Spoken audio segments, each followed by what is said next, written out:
Bueno, seguimos. Y decidió venirse a intentarlo en Buenos Aires. Desarmamos todas las piezas. Dice que ama el desorden argentino. Vivió en Palermo, trabajó en bares, De la escuela técnica. De la escuela técnica. es traductora, De la escuela técnica. canta, De la escuela técnica. De la escuela técnica. Bueno, como les contaba, ya desarmé todas las piezas que voy a lijar y pintar. Ahora estamos en ese proceso. Vamos a limpiar. Dejaría el cable y ya está. Esta es la parte más emocionante.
Oh, hey, you.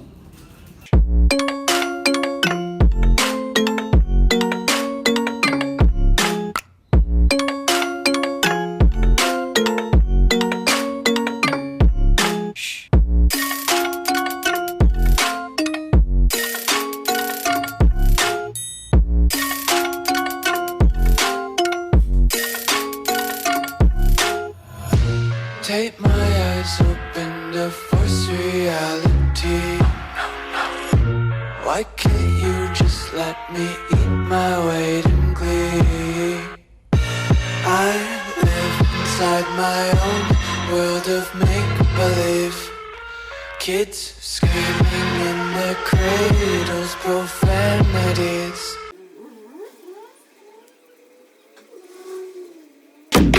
Yeah, yeah.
Como una montaña, lo que más cuesta es subir. Ahora cuando llegas a la cima, ahora viene la parte más divertida. Para empezar a armar todo para dejarla andando. Ya terminé de lijar, pintar todo el cuadro.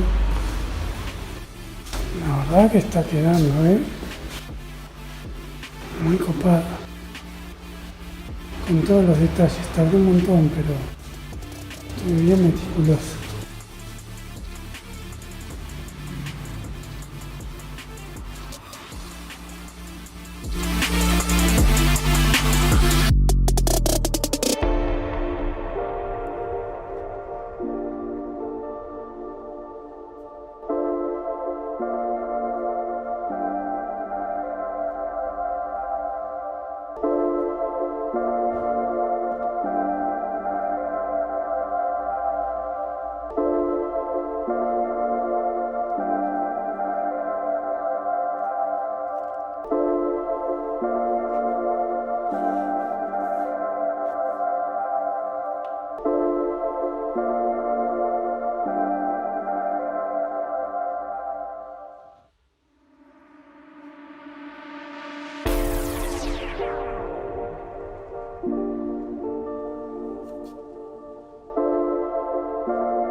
Quedando